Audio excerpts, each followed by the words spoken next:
Legacy Audiobooks presents A Life of General Robert E. Lee, written by John Esten Cooke, narrated by Joseph B. Kearns.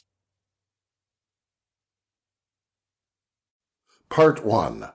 Lee's Early Life. Chapter 1. Introduction. The name of Lee is beloved and respected throughout the world.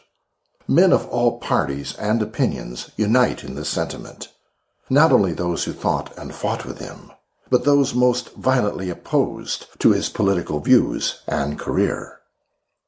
It is natural that his own people should love and honor him as their great leader and defender in a struggle of intense bitterness.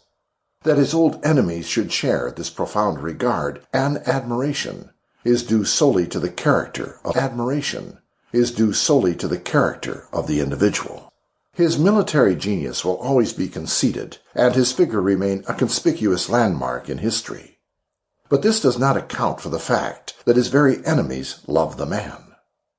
His private character is the origin of this sentiment.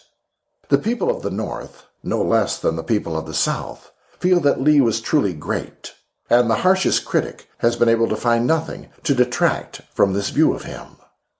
The soldier was great, but the man himself was greater. No one was ever simpler, truer, or more. Those who knew him best loved him the most.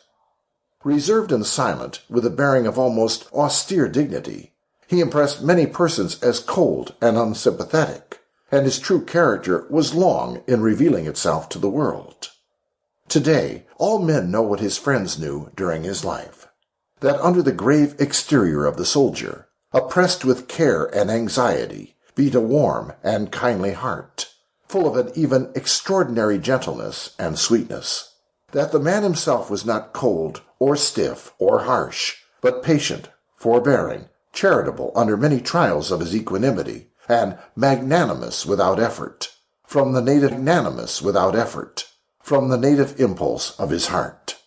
Friend and foe thus today regard him with much the same sentiment as a genuinely honest man, incapable of duplicity in thought or deed, wholly good and sincere, inspired always under all temptations by that prisca fides, which purifies and ennobles, and resolutely bent, in the dark hour, as in the bright, on the full performance of his duty.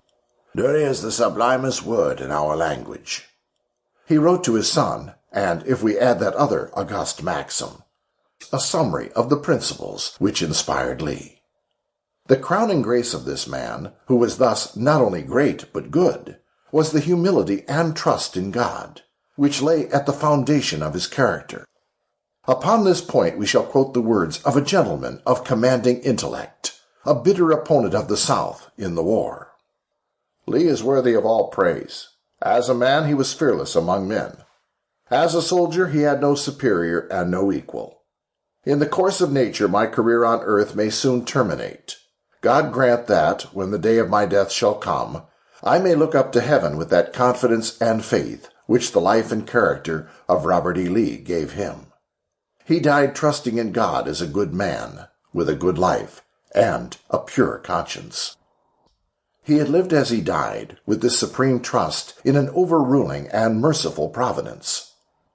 And this sentiment, pervading his whole being, was the origin of that august calmness with which he greeted the most crushing disasters of his military career. His faith and humble trust sustained him after the war, when the woes of the South well nigh broke his great spirit, and he calmly expired, as a weary child falls asleep, knowing that its father is near. Of this eminent soldier and man, whose character offers so great an example, a memoir is attempted in this volume. The work will necessarily be popular rather than full and elaborate, as the public and private correspondence of Lee are not at this time accessible. These will throw a fuller light on the subject, but sufficient material is at the disposal of the writer to enable him to present an accurate likeness of Lee, and to narrate clearly the incidents of his career. In doing so, the aim of the author is to measure out full justice to all, not Sample complete. Ready to continue?